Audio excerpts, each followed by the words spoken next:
আজকাল অনেক মা বাবা অভিযোগ করেন, আমার ছেলে মেয়ে পড়াশোনা করতে চায় না, সারাদিন শুধু মোবাইল চালায়। কিন্তু একটা সত্য কথা বলি, যতই রাগ করি না কেন, রাগে নয়, ভালোবাসায় পরিবর্তন আসে। একদিন আপনি স্বপ্ন দেখেছিলেন, আমার সন্তান বড় হয়ে ডাক্তার হবে, ইঞ্জিনিয়ার হবে, কিংবা কিছু এমন করবে যাতে আমি গর্বে বুক ফুলিয়ে বলতে পারি, ও আমার সন্তান। কিন্তু আজ সেই সন্তান পড়ার বই দূরে রেখে সারাদিন মোবাইল স্ক্রিনে ডুবে আছে। ফোনটা যেন তার নতুন পৃথিবী, যেখানে নেই পড়াশোনা, নেই দায়িত্ব, শুধু আছে লাইক, রিলস আর ভার্চুয়াল বন্ধুত্ব। একসময় আপনি হাত ধরে ওকে স্কুলে নিয়ে যেতেন, আর আজ সেই সন্তান পড়াশোনা ছেড়ে সারাদিন মোবাইলে ডুবে থাকে। আপনি চিৎকার করেন, কথা বলেন না, বদলে যান, তবুও কিছুই হয় না। রাতের পর রাত ঘুম আসে না আপনার, মনে হয় আমি কোথায় ভুল করলাম। রাত জেগে আপনি ভাবছেন, আমি কি ব্যর্থ বাবা মা? না, আপনি ব্যর্থ নন। এই সময়টা কঠিন, কিন্তু শেষ নয়, কারণ আপনার সন্তান খারাপ নয়। ও শুধু হারিয়ে গেছে একটা ভার্চুয়াল দুনিয়ার মধ্যে, যেখানে ভালোবাসা নেই, আছে শুধু স্ক্রিনের আলো। একটা সত্য এখনও টিকে আছে, যে সন্তান আজ হারিয়ে গেছে সে কাল ফিরেও আসতে পারে, শুধু একটুখানি দিশা আর ভালোবাসা দরকার। চলুন দেখি, যদি আপনার সন্তান পড়াশোনা ছেড়ে মোবাইল চালায় তবে কি করা উচিত। আজ আমি বলবো সেই ভালোবাসা দিশা দেওয়ার 7টি পথ। আপনি যদি চান ওকে সেই অন্ধকার থেকে ফিরিয়ে আনতে, তাহলে পরের কয়েক মিনিট মন দিয়ে শুনুন, কারণ এই 7টি জিনিস আপনার সন্তানকে আবার নিজের পথে ফিরিয়ে আনতে পারে। নাম্বার 1, রাগ নয়, সম্পর্ক তৈরি করুন। সন্তান ভুল করছে, এটা ঠিক, কিন্তু আপনি যদি রেগে যান, চিৎকার করেন, তাহলে ওর মন বন্ধ হয়ে যাবে। রাগ করলে সন্তান ভয় পায়, আর ভয়ে আরও দূরে সরে যায়। মনে রাখবেন, রাগ মুহূর্তেই ভয় সৃষ্টি করে, কিন্তু বোঝা সারা জীবনের বিশ্বাস গড়ে তোলে। কথা বলুন, ওকে নিজের পাশে টানুন, ওর পাশে গিয়ে বসুন, বোঝার চেষ্টা করুন ও মোবাইল থেকে কি খুঁজছে, বিনোদন, আগ্রহ না পালানোর পথ। ওর পাশে বসে জিজ্ঞেস করুন, তুমি মোবাইল চালিয়ে কি খুঁজছো? হয়তো ও বলবে বিরক্ত লাগে, কেউ বোঝে না। এই কথাটাই ওর ভিতরের ব্যথা। সম্পর্কটা পুনরায় গড়ে তুলুন, বিচার না করে বোঝানোর চেষ্টা করে।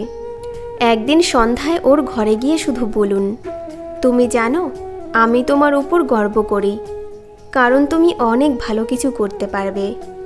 এই একটা বাক্য হয়তো ওর ভিতরের আগুনটা আবার জ্বালিয়ে দেবে। শিক্ষা দেওয়া যায় না, ভালোবাসা শেখায়। নাম্বার 2, সন্তানের আগ্রহ চিনুন, ওর দুনিয়া বোঝার চেষ্টা করুন।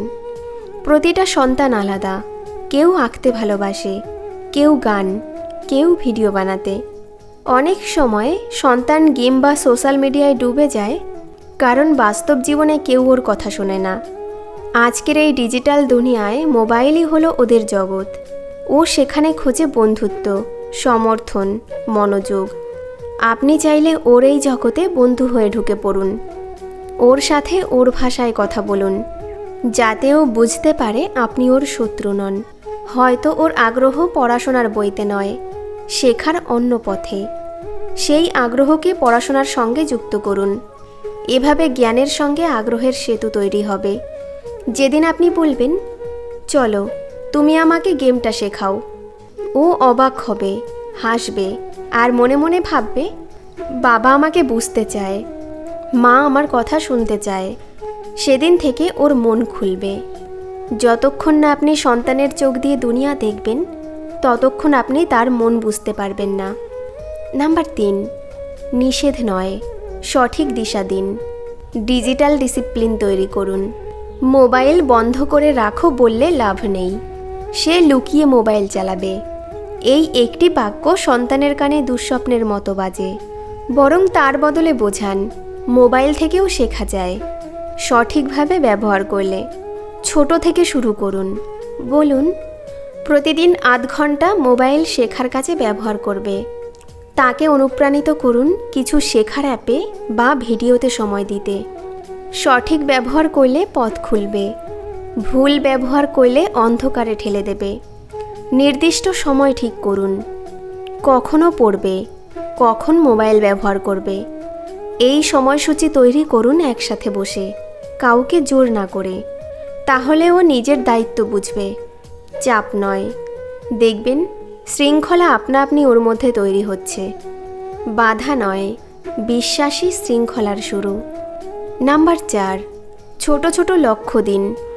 লক্ষ্যকে করে দিন খেলায় পরিণত। বড় লক্ষ্য সন্তানকে ভয় পাইয়ে দেয়।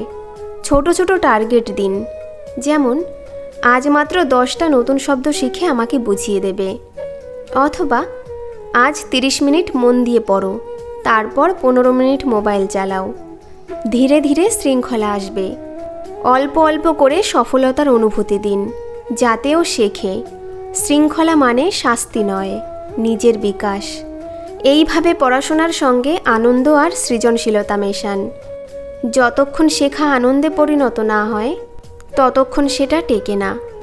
এক মা প্রতিদিন ছেলের সঙ্গে পড়তো আর শেষে ওকে একটা গল্প বানাতে বলতো। 2 মাস পর সেই ছেলেটাই গল্প লিখে আজ স্কুল ম্যাগাজিনে প্রকাশিত করছে। এটাই হলো পরিবর্তনের জাদু। নাম্বার 5, উদাহরণ দিয়ে শেখান। নিজেকে তৈরি করুন উদাহরণ হিসাবে।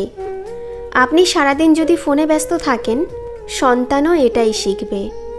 আপনি নিজেই দেখান কিভাবে প্রযুক্তি ব্যবহার করে শেখা যায়।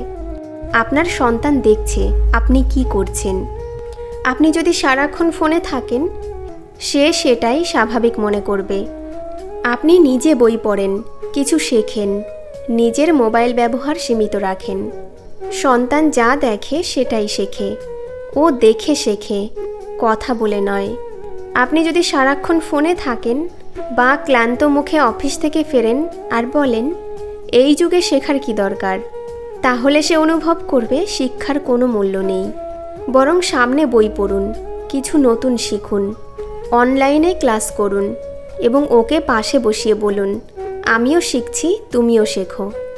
বাবা মা যদি শেখা বন্ধ করে, সন্তানও শেখা থেকে মুখ ফিরিয়ে নেয়। নাম্বার 6, প্রশংসা দিন, অপমান নয়। ওর অল্প চেষ্টা, অল্প উন্নতিও লক্ষ্য করুন এবং প্রশংসা করুন। প্রশংসা শিশুর আত্মবিশ্বাস বাড়ায়, আর আত্মবিশ্বাসী তাকে আবার পড়াশোনায় ফিরিয়ে আনতে পারে। যখন সন্তান চেষ্টা করছে তখন প্রশংসা করুন। অনেক বাবা মা সন্তানের ভুল ধরতে গিয়ে ওর সাহসটাই ভেঙে ফেলেন, কিন্তু মনোবিজ্ঞান বলে প্রশংসা মানুষের ভেতরের শক্তি দ্বিগুণ করে দেয়। তাকে বলুন, তুমি চেষ্টা করছো, এটা দারুণ। ছোট্ট এই বাক্যটাই বড় পরিবর্তন আনে। এটাই হতে পারে বিশাল প্রেরণা। কারণ আত্মবিশ্বাসী সফলতার প্রথম পাঠ। প্রত্যেকটা সন্তান ফুল, কেবল ভালোবাসা আর আলো পেলে ফোটে। নাম্বার 7, দিশা দিন, চাপ নয়। প্রয়োজনে গাইডের সাহায্য নিন। যদি মনে হয় ওর মনোসংযোগ একেবারে ভেঙে গেছে, নিজে সব সামলে উঠতে পারছেন না, যদি মনে হয় ও একেবারে ভেঙে যাচ্ছে, বাড়ির বড় মানুষ অথবা কাউন্সিলর বা অভিজ্ঞ শিক্ষকের সাহায্য নিন। মনে রাখবেন, সন্তানকে হারানো নয়, বোঝানোই আসল কাজ। সব সন্তান একরকম নয়। কিছু সন্তান ভিতরে ভিতরে ভয় বা উদ্বেগে ভোগে। কখনো কখনো এক নিরপেক্ষ মানুষ ওর মনে আলো জ্বালিয়ে দিতে পারে। এটা লজ্জার নয়, দায়িত্বের পরিচয়। সন্তানকে বদলানো মানে তাকে বোঝা, আর বোঝা মানে ভালোবাসা। প্রিয় বন্ধু, আপনার সন্তানকে আপনি গড়তে পারেন, রাগ করে নয়, বুঝিয়ে। ওর ভেতরের আগুন নিভে না যায়, বরং সঠিক দিশায় জ্বলুক। এটাই হোক আপনার প্রতিশ্রুতি। সন্তানকে বদলাতে চাইলে আগে নিজে বোঝার চেষ্টা করুন, তাহলেই একদিনও আলোর পথে ফিরবে। সন্তান আপনার জীবনের সবচেয়ে সুন্দর দায়িত্ব। ওর হাতে একটা মোবাইল আছে, কিন্তু আপনার হাতে আছে বিশ্বাস, সময় আর ভালোবাসা। ওর ভুল নয়, ওর ভবিষ্যৎ নিয়ে ভাবুন। রাগ থামিয়ে পাশে দাঁড়ান, কারণ ভালোবাসার ছোঁয়াই সবচেয়ে শক্তিশালী পরিবর্তন এনে দিতে পারে। বন্ধুরা, আজকের যুগে শিশুদের সবচেয়ে বড় শত্রু হলো বিভ্রান্তি, কিন্তু বন্ধু হলো আশা। আপনি যদি সেই আশার প্রতিনিধি হন, আপনার সন্তান জীবনে কোনো দিন হারবে না।